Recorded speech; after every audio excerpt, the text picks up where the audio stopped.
안녕하세요. 그림리 가족 여러분. 오늘 목요일 아침, 대망의 2026년이 시작되었습니다. 올 한 해 동안도 하나님께서 어떻게 우리를 이끌어 가실지 함께 같이 기대하고 또 기도하면서 그렇게 천국에 합당한 사람으로서 오늘 하루를 열어가실 수 있기를 간절히 기원합니다. 자, 오늘 저희는 누가복음 16장 우리 22절에서 26절의 말씀으로 함께 오늘 이 아침 시작하도록 하겠습니다. 누가복음 16장 22절에서 26절의 말씀. 이에 그 거지가 죽어 천사들에게 받들려 아브라함의 품에 들어가고 부자도 죽어 장사되매 그가 음부에서 고통 중에 눈을 들어 멀리 아브라함과 그의 품에 있는 나사로를 보고 불러 이르되 아버지 아브라함이여 나를 긍휼히 여기사 나사로를 보내어 그 손가락 끝에 물을 찍어 내 혀를 서늘하게 하소서. 내가 이 불꽃 가운데에서 괴로워하나이다. 아브라함이 이르되 예 너는 살았을 때 좋은 것을 받았고 나사로는 고난을 받았으니 이것을 기억하라. 이제 그는 여기서 위로를 받고 너는 괴로움을 받느니라. 그뿐 아니라 너희와 우리 사이에 큰 구렁텅이가 놓여 있어 여기서 너희에게 건너가고자 하되 갈 수 없고 거기서 우리에게 건너올 수도 없게 하였느니라. 아멘. 네, 부자와 나사로의 비유 오늘 두 번째 이야기는 이제 죽음 이후로 넘어갑니다.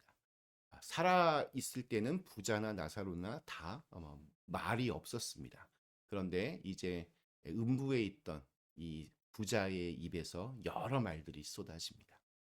나사로는 죽어서 천사들에게 받들려 아브라함의 품에 안기고 또 부자도 죽어서 장사되고 음부로 떨어집니다. 두 사람의 자리가 완전히 달라졌습니다. 역전이 된 겁니다. 한 사람은 위로의 자리에 있고 다른 한 사람은 고통의 자리에 있습니다. 이 장면을 읽으면서 우리가 좀 오해하기 쉬운 것이 있습니다. 그래, 가난한 사람이 복을 받는 게 맞지.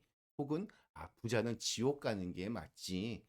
근데 누가복음의 이 비유는 그렇게 단순한 결론을 말하려는 게 아닙니다. 이 비유는 가난한 사람과 부유한 사람의 운명이 뒤바뀌는 그러한 이야기처럼 보이지만 실제로는 그보다 훨씬 더 깊은 질문을 던집니다. 우리는 종종 이렇게 천국을 이렇게 상상합니다. 선한 사람은 들어가고 악한 사람은 들어가지 못한다. 교회 열심히 다니면 천국에 가고 그렇지 않으면 지옥에 간다. 뭐 맞는 것도 있고 하지만 또 틀린 것도 있습니다. 오늘 말씀을 우리가 그런 눈으로 읽으면 굉장히 좀 이상해집니다. 뭐 나사로는 고생했으니까 죽어서 위로를 받고 부자는 호화롭게 살았으니까 죽어서 벌을 받는다. 이렇게 생각하면 이게 굉장히 이 비유가 꼬여집니다. 오늘 말씀 찬찬히 더 들여다보면 그런 정리가 옳지 않다는 것을 금방 알 수 있습니다. 나사로가 어떤 선한 일을 했다는 말은 전혀 나오지 않습니다. 그가 하나님을 찬양했다는 말도 뭐 믿음을 고백했다는 그런 기록도 없습니다. 그는 살아 생전에 이 부자 그 대문 앞에 누워 있었을 뿐입니다. 반대로 부자 역시 특별히 뭔가 악한 행동을 했다는 그런 기록이 없습니다. 부자로 산 게 무슨 죄가 되겠습니까? 그는 폭력을 휘두르지 않았고 나사로를 심지어 쫓아내지도 않았습니다. 그는 그저 자기 삶을 그냥 살았을 뿐입니다. 그렇다면 이 이야기가 무엇을 말하는 것일까요? 왜 나사로는 아브라함의 품에 있고 즉 천국에 있고 부자는 고통 가운데 음부의 그 고통 속에 있는 것일까요? 아브라함의 말이 그 단서를 줍니다. 예, 너는 살았을 때에 좋은 것을 받았고 나사로는 고난을 받았으니 이것을 기억하라.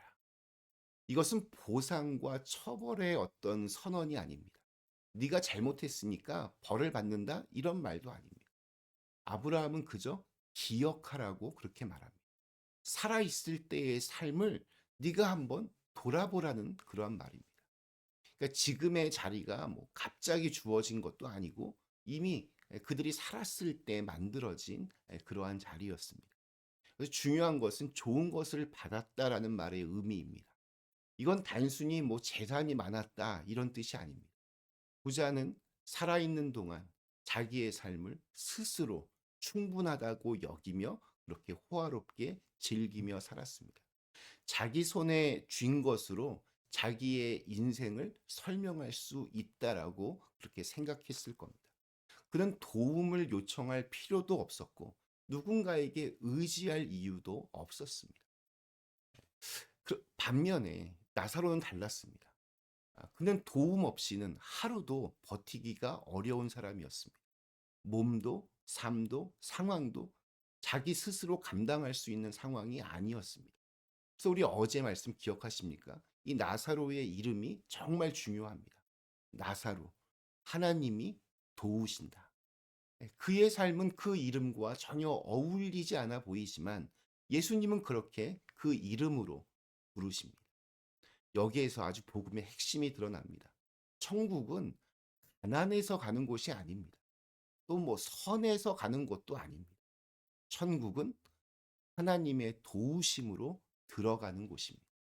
그리고 그 도우심은 우리가 충분히 의롭기 때문에 착하기 때문에 주어지는 것이 아니라 우리가 스스로 충분하지 않다는 사실을 받아들일 때 그때야 비로소 열립니다. 초기 기독교의 위대한 지도자 성 어거스틴이 남긴 말은 오늘의 비유와 딱 맞아떨어집니다. 하나님의 은혜 없이 인간은 아무것도 아니다. 나사로가 아브라함의 품에 안길 수 있었던 이유는 그가 가난했기 때문이 아니라 그가 하나님의 도우심을 받은 사람이었기 때문입니다. 그의 구원은 그의 선택이나 성취의 결과가 아니라 전적인 하나님의 은혜였습니다. 반대로 부자가 이 고통의 자리에 있는 이유는 그의 어떤 재산 때문이 아닙니다. 그의 문제는 돈이 아니라 도움받지 않는 삶의 태도였습니다. 자기 스스로 충분하다고 여겼고 그 안에서 만족하며 즐기며 살았습니다. 그는 하나님의 도우심을 요청하지 않았고 하나님의 도우심이 흘러갈 자리도 만들지 않았습니다. 우리는 종종 이렇게 황금 보기를 돌같이 하라 이렇게 말합니다. 그러나 황금을 돌처럼 여긴다고 해서 우리가 어떤 재물에서 자유로워지는 것이 아닙니다. 진짜 자유는 내가 가진 모든 것이 하나님께로부터 왔다는 사실을 인정할 때 그때 일어납니다. 그때야 비로소 우리가 자유로워집니다. 우리 잃어버렸다가 다시 찾은 우리 탕자의 비유에서 아버지는 이렇게 말합니다. 내 것은 다 너의 것이다. 이 말은 뭐 소유의 뭐 지분 싸움하는 것이 아니라 바로 관계의 선언입니다. 아버지 안에 머물고 있는 한 아들은 염려할 이유가 없습니다. 그 사실을 알 때 우리는 움켜질 필요가 없어집니다. 본래 내 것은 없습니다. 다 하나님께서 주신 것입니다. 그러니 더 가지려고 애쓸 이유도 또 잃을까 두려워할 이유도 없습니다. 우리가 가지처럼 주님께 붙어 있으면 필요한 때에 필요한 만큼 공급받을 것을 알기 때문입니다.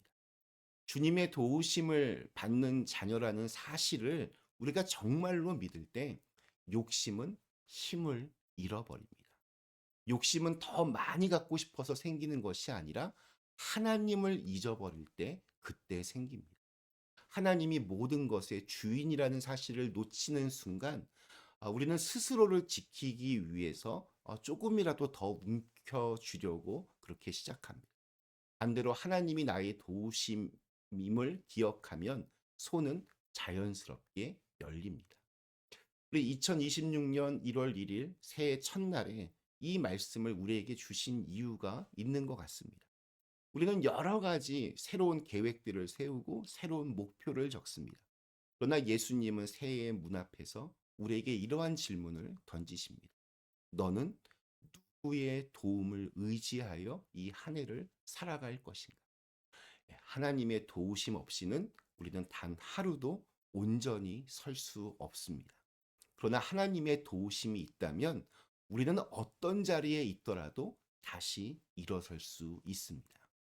오늘 우리에게 주신 하루 그리고 2026년 이 한 해를 하나님 더 깊이 의지함으로 하나님의 선한 도우심의 은혜가 메마르지 않기를 간절히 기원합니다.